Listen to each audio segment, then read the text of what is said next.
The sun was beating down hard on the dusty pavement. And for two young men named Ravi and Sam, the heat only made their frustration worse. They were standing outside a small convenience store, counting the few crumpled bills they had left between them. It wasn't much. In fact, it was barely enough to buy lunch for the day. Ravi kicked a stone near the curb and sighed. He was tired of living this way, tired of counting pennies, and tired of watching life pass him by while others drove around in fancy cars. They weren't bad people, not really. They were just desperate. And when people get desperate, they start looking for shortcuts. That is exactly what happened when an old friend mentioned a house on the edge of town. The story went that an elderly woman lived there all by herself. The rumor was that she had a lot of money hidden somewhere in the house. Maybe even a small fortune left behind by her late husband. The house was old, big, and falling apart. Just sitting there waiting for someone to take advantage of it. At first, Sam wasn't sure. He knew that messing with an old lady was wrong, but the idea of easy money was too tempting to ignore. Ravi, however, was already sold on the idea. He convinced Sam that it wouldn't really hurt anyone. "She's old," Ravi said, lowering his voice as a car drove past. "She probably doesn't even know how much money she has. We aren't stealing. We are just helping her manage it." That was the lie he told himself to make it feel okay. The plan was simple, or at least they thought it was. They wouldn't break in like common thieves in the middle of the night. That was too risky. Instead, they would pretend to be handymen. They would knock on the door, offer to fix the fence or paint the porch, and once they were inside, they would look for the cash. It seemed like the perfect crime. No violence, no masks, just two helpful guys doing some work.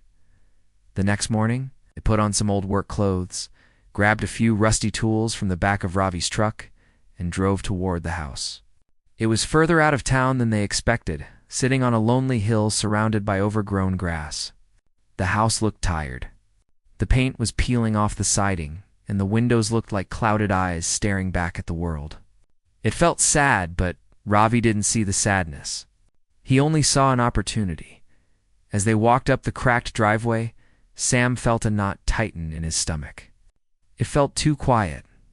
There was no noise except for the crunch of gravel under their boots and the sound of crickets chirping in the tall weeds. "Are you sure about this?" Sam asked, stopping near the front steps. Ravi didn't even look back. He just adjusted his belt and nodded. "Just stick to the story, Sam.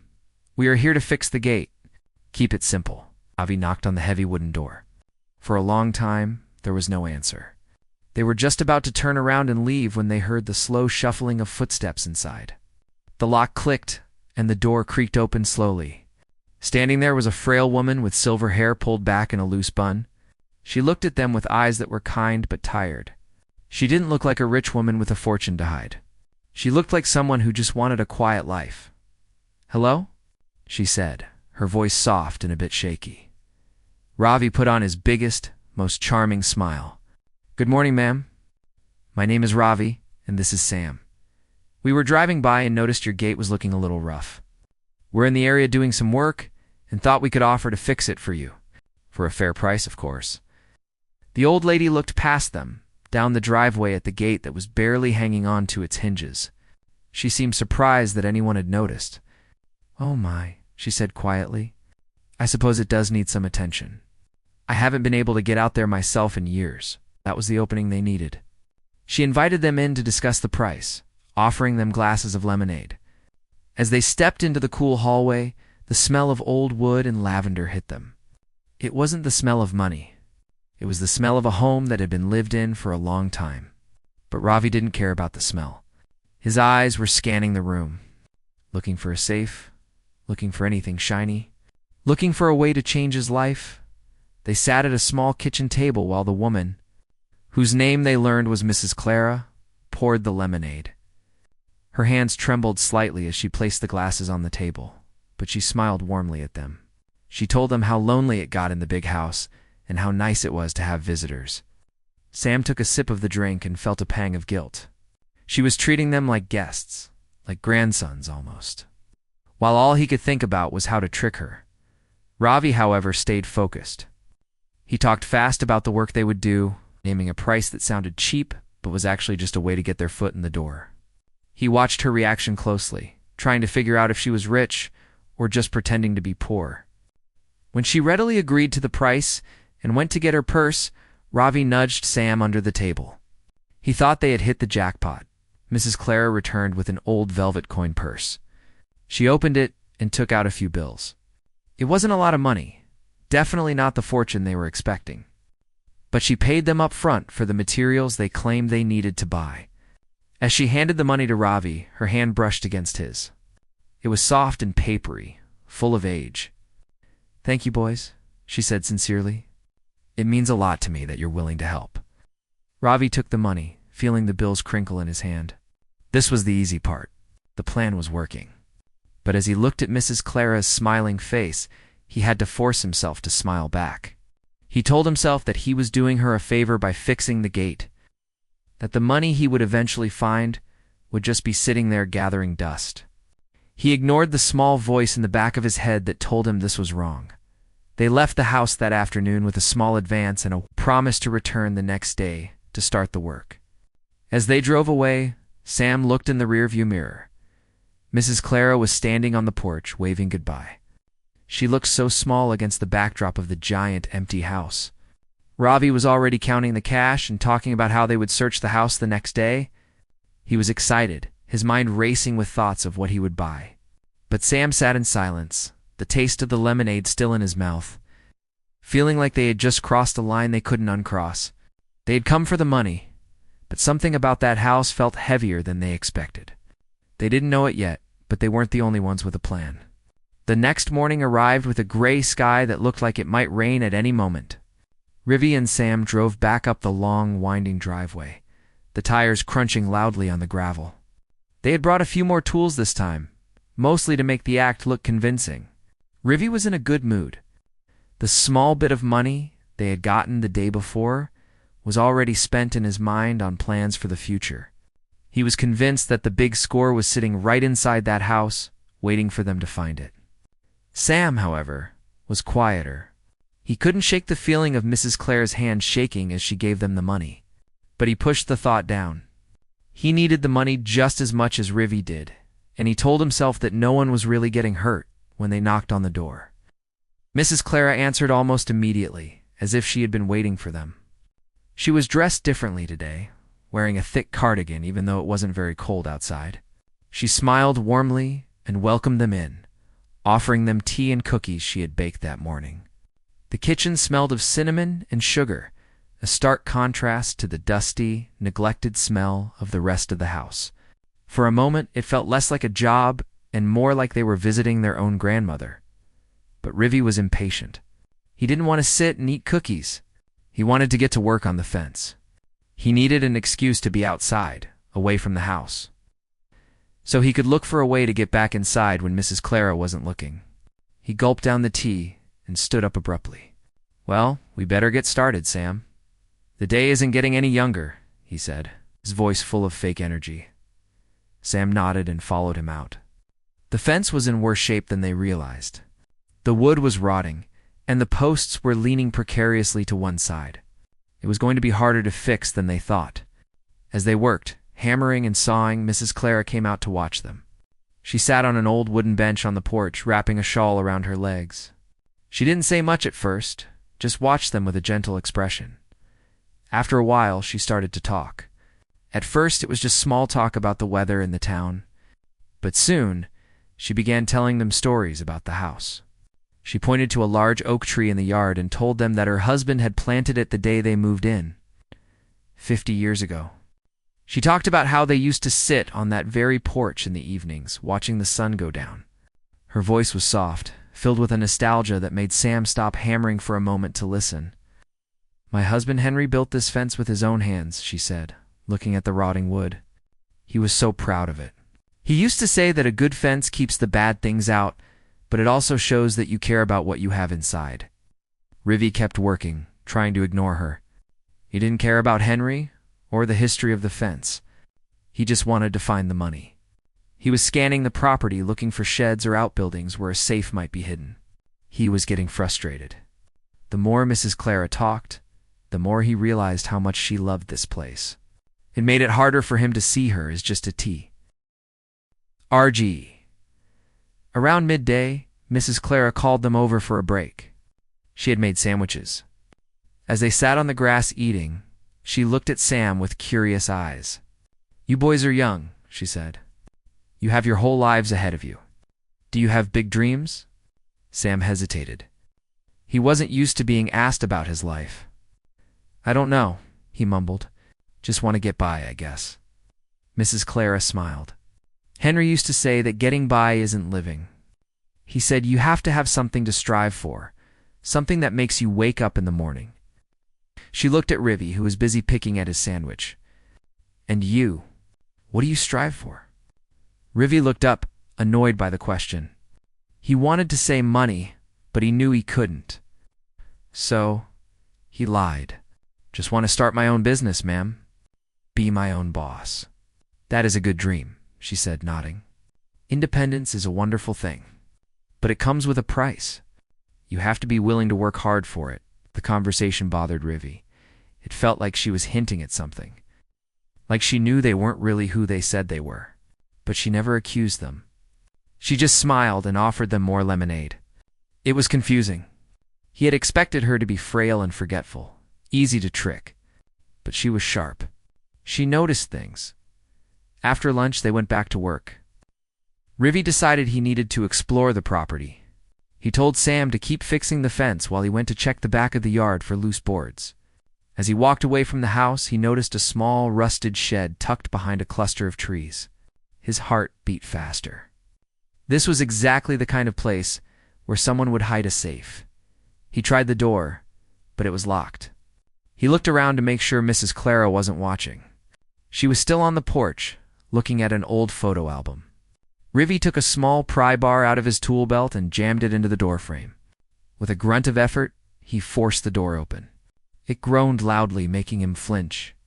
He froze, waiting for Mrs. Clara to come running. But she didn't. She seemed lost in her memories. Rivy slipped inside the shed. It was dark and smelled of gasoline and damp earth. He pulled out his phone and turned on the flashlight. He rummaged through old boxes, tools, and paint cans, tossing things aside carelessly. But there was no safe. There was no cash, just old junk. Frustration boiled up inside him. Where was the money? The rumor said there was a fortune. He kicked a stack of paint cans, sending them rolling across the floor. He was wasting his time. He stayed in the shed for a long time, trying to figure out his next move. He knew he couldn't keep looking around without raising suspicions. He needed to get inside the main house. Just as he was about to leave, he heard footsteps crunching on the gravel outside. It was Sam. "Rivy, come on," Sam whispered loudly from the door. "She's asking for you. She wants you to look at a leaky pipe in the kitchen." Rivy felt a surge of excitement. This was it. This was the chance he needed.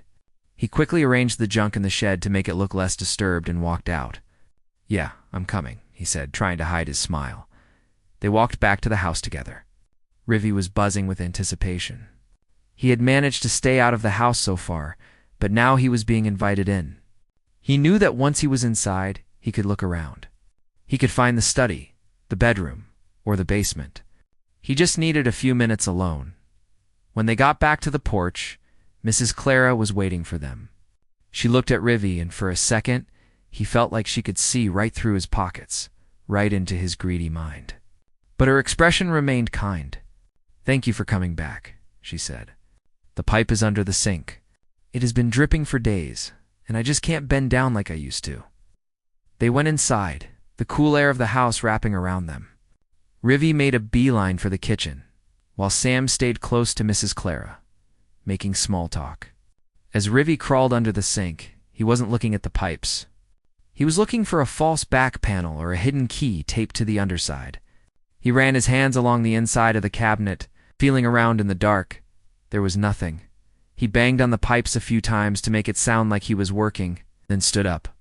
"It's an old valve, ma'am. I'll need to go to the hardware store to get a special part," he lied. "Oh, that is too bad," Mrs. Clara said, looking disappointed. "I was hoping to have it fixed today." "I can go now," Rivy volunteered quickly. He wanted to get out, buy a cheap part to make it look real, and come back later. But as he spoke, he saw something out of the corner of his eye. On the counter, there was a stack of mail. On top was an envelope with red lettering. It looked like a bill, or worse, a notice. Mrs. Clara saw him looking. She quickly moved the mail, putting it under a tea towel. "Don't worry about that," she said, her voice sounding a little tighter than before. "Just focus on the fence for now." Rivi paused. He knew what that envelope was. It was a foreclosure notice or a debt collection letter. It suddenly hit him that maybe the rumors were wrong. Maybe this old woman wasn't rich at all. Maybe she was just trying to hold on to her home, just like everyone else. But he pushed the thought away. He had come too far to turn back now. He had invested too much time. He decided that he would come back the next day, and he would find that money no matter what. As they left the house that evening, Rivi didn't wave goodbye. He was already planning his return, determined to find the secret he was sure was hiding in the walls of that old house. 2 days passed before Rivi and Sam returned to the old house. During that time, the excitement Rivi felt had turned into a gnawing impatience. He had spent hours thinking about the envelope with the red lettering. Every time he remembered the fear in Mrs. Clara's eyes when she hid that mail. He told himself it proved she was hiding something valuable. In his mind, she wasn't a poor old woman struggling to survive. She was a rich miser trying to protect her gold. This was the story he fed himself to keep the guilt at bay. Sam, on the other hand, had a heavy feeling in his chest. He didn't want to go back. He didn't have the courage to tell Rivi no. It was a Tuesday evening when they finally drove back up the hill. The sky was dark, filled with heavy clouds that blocked out the moon. There were no stars that night. Rivi had decided they weren't going to pretend to be handymen anymore. He didn't want to fix any more fences or leaky pipes. He wanted results. He parked the truck at the very bottom of the long driveway, far away from the house, so the engine noise wouldn't alert anyone. "We aren't going to knock," Rivi said, his voice low and serious. "We are just going to walk up, check the back door, and see what we can find." In and out. 5 minutes. Sam looked at the dark house looming at the top of the hill. It looked completely black, with no lights on inside. "What if she wakes up?" Sam asked, his voice trembling. "She sleeps like a log, Sam. I heard her snoring through the window the other day. Just be quiet." They grabbed their flashlights but kept them turned off. The air was cool and smelled like rain was coming. The gravel crunched softly under their sneakers as they walked up the driveway. To Sam, it felt like the loudest noise in the world. Every few steps he stopped and looked back, half expecting to see police lights or a neighbor watching them. But there was nothing. Just the wind blowing through the tall trees. When they reached the back porch, Rivi tried the doorknob. To his surprise, it turned. He looked at Sam with a triumphant grin and pushed the heavy wooden door open. The kitchen was pitch black. The air inside was still and smelled faintly of the cinnamon cookies from a few days ago, mixed with a musty old odor that comes with empty houses. Stepping inside felt like crossing a line they couldn't uncross. Rivi clicked on his flashlight, keeping the beam low and pointing at the floor. He signaled for Sam to follow. They moved through the kitchen and into the hallway. The house was full of strange shadows. Old furniture stood covered in white sheets, looking like ghosts in the dim light. Paintings of landscapes hung crookedly on the walls, their eyes seeming to follow the boys as they crept past. "Where do we look?" Sam whispered, his heart pounding so hard he could hear it in his ears. "The study," Rivi whispered back. "That's where rich people keep their important papers." They walked down the hallway until they found a heavy wooden door with a frosted glass pane. Rivi turned the handle. It was unlocked. Inside, the room was lined with bookshelves filled with thick old books. In the center of the room was a large mahogany desk. It was covered in neat stacks of paper. Rivi hurried over to the desk and started opening drawers. He pulled out files and shook them, hoping cash or bonds would fall out. But he only found receipts, grocery lists, and old medical records. He slammed the drawers shut in frustration. "This doesn't make sense," he muttered. "Where is it?" Sam wasn't looking at the desk. He was standing in the corner of the room, shining his light on a small table nearby. There were framed photographs there. He picked one up. It was a black and white picture of a much younger Mrs. Clara standing next to a handsome man in front of this very house. They were smiling and holding a puppy. In another frame there was a picture of a soldier, presumably her husband, in uniform. It felt wrong to be standing there, invading the privacy of people who had lived a whole life in this room. "Put that down, Sam," Rivy snapped. "Stop looking at pictures and help me search." They left the study and moved deeper into the house. They checked the living room, lifting the cushions on the sofa and looking under the rug. They found nothing but dust and loose change. The desperation was growing. Rivy was sweating now, his breath coming in short gasps. He felt like he was racing against a clock that only he could hear. Finally, they reached the master bedroom. The door was slightly ajar. Rivy pushed it open and stepped inside. The room was dominated by a large four-poster bed. Mrs. Clara was lying there, breathing deeply in her sleep. The boys froze. The beam of Rivy's flashlight swept across the room and landed on the bedside table. There sat a small jewelry box. Rivy signaled for Sam to stay by the door while he crept toward the table. He moved slowly, trying not to make the floorboards creak. He reached the table and gently lifted the lid of the jewelry box. Inside, there was no diamond necklace, no gold watch. There was just a simple gold wedding band and a string of pearls. Disappointed, he picked up the box and dumped the contents into his pocket anyway. He wasn't leaving empty-handed.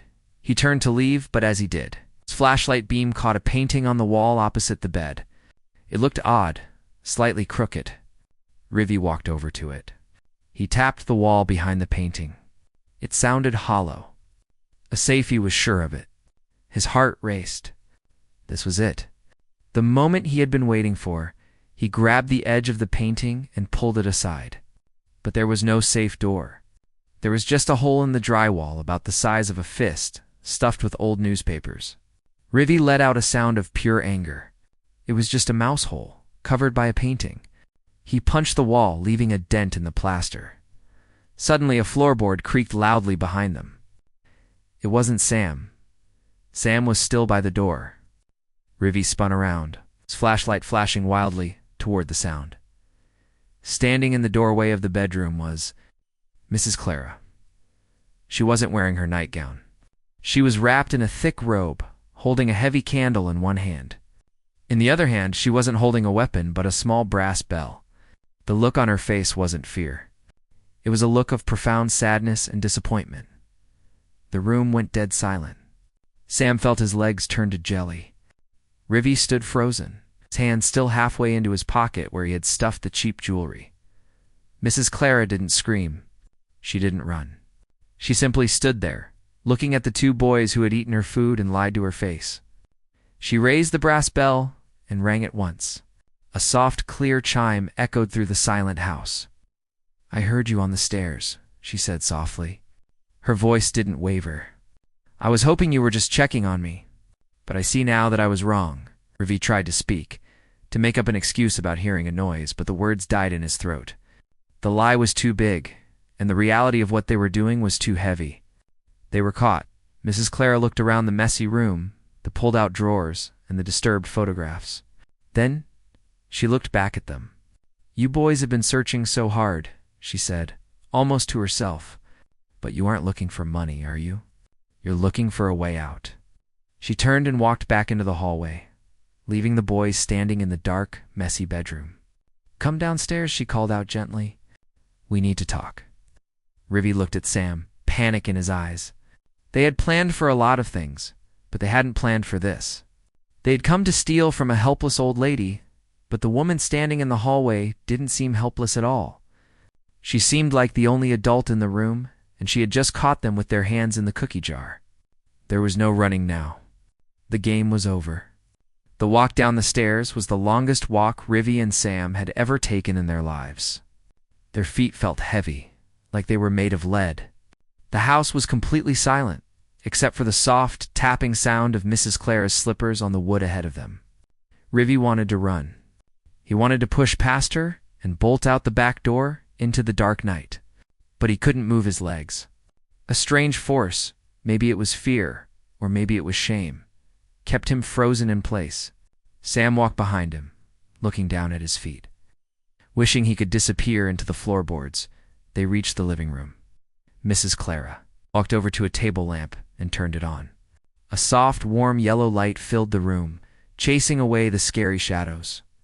It made the room look cozy and safe, which was the exact opposite of how the boys felt. She pointed to the sofa. "Sit down, please," she said. Her voice was calm, not angry. Rivy and Sam sat on the very edge of the sofa, knees together, hands on their laps. They looked like two naughty schoolboys waiting to see the principal. Mrs. Clara sat in her rocking chair across from them. She didn't look at them immediately. She looked down at her hands, folded neatly in her lap.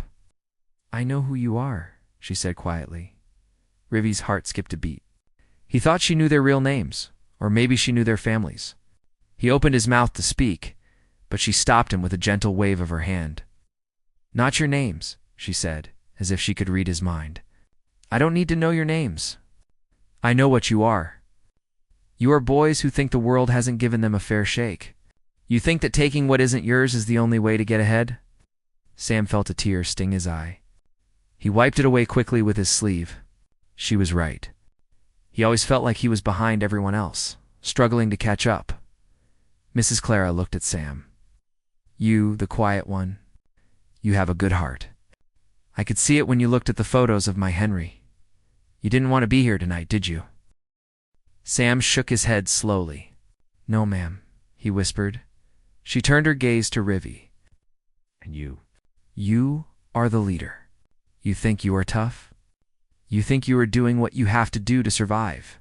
But tell me, Rivy, did you feel strong when you took that jewelry box out of my room?" Rivy felt his face burn hot with shame. He slowly reached into his pocket and pulled out the gold wedding band and the string of pearls. He placed them on the coffee table between them. I didn't mean to hurt you," he mumbled. It was a weak excuse, and he knew it. "I know," Mrs. Clara said softly. "You didn't want to hurt me. You just didn't care about me. That is worse, in a way. To you, I was just a house. A building with a safe inside." She stood up slowly and walked over to a small desk in the corner of the room. She opened a drawer and took out a stack of papers. She walked back and handed them to Rivy. "Here," she said. "You wanted to find my money? This is it." Rivy looked down at the papers in his hands. He was confused. He expected stock certificates or bonds, but these were bills. Big, bold red letters were printed across the top. Final notice, past due, tax lien. He shuffled through them quickly. There was no money. There was only debt. Thousands and thousands of dollars of debt. "I don't understand," Rivy said, his voice shaking. "The neighbors. People said you had money. They said you were rich." "Ah!" Mrs. Clara let out a small, sad laugh. "People always think old people with big houses are rich. They don't see the bills. They don't see that my pension barely covers the electricity. They don't see that I can't afford to fix the roof or the fence." She pointed to the papers in his hand. "That is why I was going to lose this house. The bank was going to take it next month." Rivy looked at Sam. They both felt like someone had punched them in the stomach.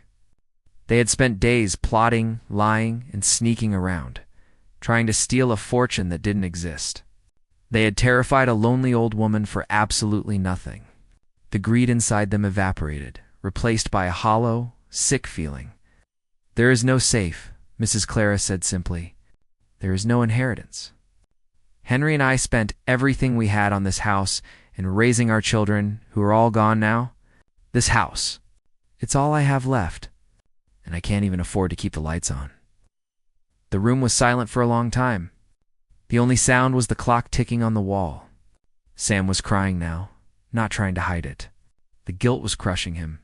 He realized that if they had actually found money and taken it, they would have put this woman on the street. They would have destroyed her life. Rivy stared at the papers in his hands. He felt like a fool. He felt like a monster. All his big plans, his dreams of easy cars and expensive clothes, they were built on hurting someone who had nothing left to give. The irony was bitter. "Said you wanted to start your own business," Mrs. Clara said to Rivy. "Is this how you wanted to start it?" by stealing from a grandmother. Rivi couldn't answer. He couldn't even look her in the eye. He just stared at the floor, wishing he could disappear. Mrs. Clara sighed, a sound of deep exhaustion. She took the papers back from him and placed them on the table. "I am not going to call the police," she said. Both boys looked up in shock. "You're not?" Rivi asked. "No," she replied. "Sending you to jail won't teach you anything. It will just make you harder and colder. You have already learned your lesson tonight, haven't you?" Rivi nodded slowly. He had learned it. All right. He learned that being greedy makes you blind, and that being a thief is the lowest feeling in the world. "I am going to give you a choice," Mrs. Clara said, looking at them sternly. "I have a checkbook in that drawer. It has a little bit of money left, enough for one small payment. You can take it. You can tie me up and rob me right now. I am an old lady. I can't stop you. You can run away with that small bit of money and consider it your prize." She paused, letting the words hang in the air. "Or," she continued, "you can go back upstairs. You can put my jewelry back exactly where you found it. You can finish fixing the fence you started honestly, and then you can leave here and never come back. But you will leave knowing that for one night you chose to be men instead of thieves." She looked at them, waiting for an answer. The power dynamic in the room had completely shifted. Rivi wasn't in control anymore. He wasn't the predator. He was just a young boy being given a second chance by the person he tried to hurt. It was a test. The most important test of his life. Rivi stood up. His hands were shaking, but his mind was made up. The greed was gone, burned away by the shame of seeing those red bills. He realized that the money in her checkbook wasn't worth the price of his self-respect. "I'll fix the fence," Rivi said, his voice hoarse. "I'll put the jewelry back." Sam stood up beside him. "Me too, ma'am. I'm so sorry." Mrs. Clara looked at them for a long moment, and for the first time, she smiled a real smile. It wasn't the polite smile she gave them when they first arrived. It was a smile of relief. "Then go," she said softly. "The night is wasting." They turned and walked back up the stairs. This time, the darkness didn't feel scary. It felt like a clean slate. They weren't sneaking anymore. They were there to make things right. And as Rivi placed the wedding ring back on the nightstand, he realized that Mrs. Clara had given them something far more valuable than money. She had given them their dignity back, but they had to earn it. The sun was just beginning to rise over the horizon when Rivi and Sam finally finished. It had been a long, exhausting night. After returning the jewelry, they had gone straight to the backyard. They didn't use the old rotten wood they had brought to patch things up. Instead, they found some sturdy, treated lumber stacked in the back of the shed-wood that Mrs. Clara's husband had saved years ago for repairs. It felt heavy in their hands, solid and real. They worked in silence under the light of a work lamp they had set up. There was no more joking, no more talking about fast cars or easy money. The only sounds were the rhythmic thumping of hammers and the buzz of the saw. They worked with the intensity they had never shown before. They weren't working for a paycheck anymore. They were working to fix a mistake. Around 4 a.m., the last post was set. The fence wasn't just patched. It was strong. It was straight. It was the kind of fence that would last for another 20 years. Rivi wiped the sweat from his forehead and looked at the work they had done. His back ached, and his hands were covered in blisters. But for the first time in a long time, he didn't feel that empty, gnawing hunger in his chest. He felt tired, but he felt clean. They cleaned up the tools, putting everything back exactly where they found it. They swept the sawdust off the porch and rolled up the extension cords. They wanted to leave the yard better than they found it. They didn't want any trace of their bad intentions to remain, only the proof of their hard work as they walked back to the front of the house to leave. They saw the kitchen light flicker on. Mrs. Clara was standing at the door, wrapped in her shawl, holding 2 thermoses. She had stayed up all night waiting for them. She walked out onto the porch, the early morning mist swirling around her feet. She looked at the boys, tired, dirty, and slumped with exhaustion, and smiled. It was a smile of genuine respect, not pity. "You did it," she said softly. "Yes, ma'am," Rivi said. He couldn't look her in the eye, not because he was ashamed, but because he was humbled. The fence is solid now. It will hold. I know it will, she replied. I could hear the hammering. It sounded like Henry used to sound. She handed them the thermoses. It's fresh coffee, and I packed some sandwiches for the road. I know you boys must be hungry. Rivi took the thermos. It was warm in his hands. You didn't have to do this, he said, his voice cracking. After what we tried to do? People make mistakes, Rivi, she said, cutting him off gently. Life is about what you do after the mistake. You had a choice tonight, and you chose to do the right thing. That matters. She reached into her pocket and pulled out the wedding ring. She slipped it onto her finger where it belonged. You put this back exactly where it was? Thank you, Sam, who had been standing quietly, stepped forward. I'm sorry, Mrs. Clara, for everything. I'm glad we didn't take anything. I would have felt terrible forever. Mrs. Clara nodded. Guilt is a heavy burden, Sam. Don't carry it around. Just learn from it. They stood there for a moment, the three of them, as the sky turned from gray to pink. The neighborhood was starting to wake up. A dog barked in the distance, and a newspaper truck drove by on the main road. The world was moving on, but everything had changed for Rivi and Sam. I have to go, Rivi said eventually. I have to get to my job. The real one.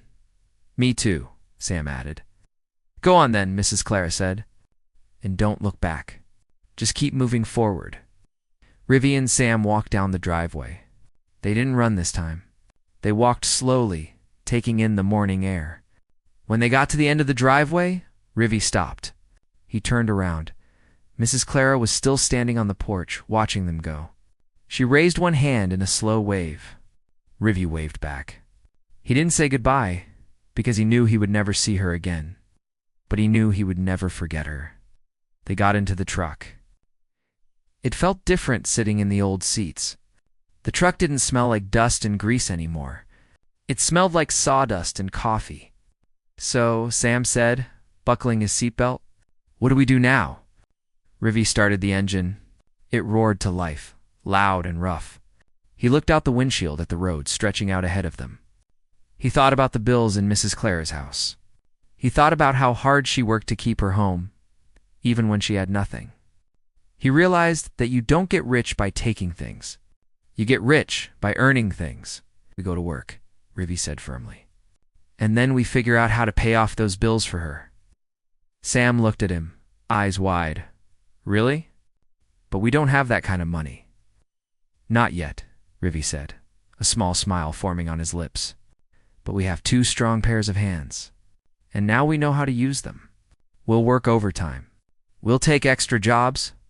It might take a year. It might take 5 years. But we're going to fix this. Sam nodded. A feeling of excitement that had nothing to do with greed bubbled up in his chest. It was the feeling of having a real purpose. Yeah, Sam said. We can do it. They drove away from the house, leaving the old Victorian home behind them on the hill. The sun was fully up now, shining brightly on the newly painted porch and the sturdy fence. The house looked happy. As they merged onto the highway, Rivi turned on the radio. It was playing an old song, something Mrs. Clara might have liked. They didn't speak for a long time. They just drove.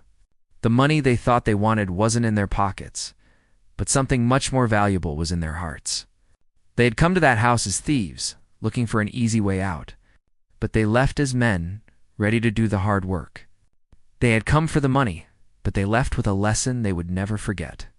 And for the first time in their lives, they were actually rich.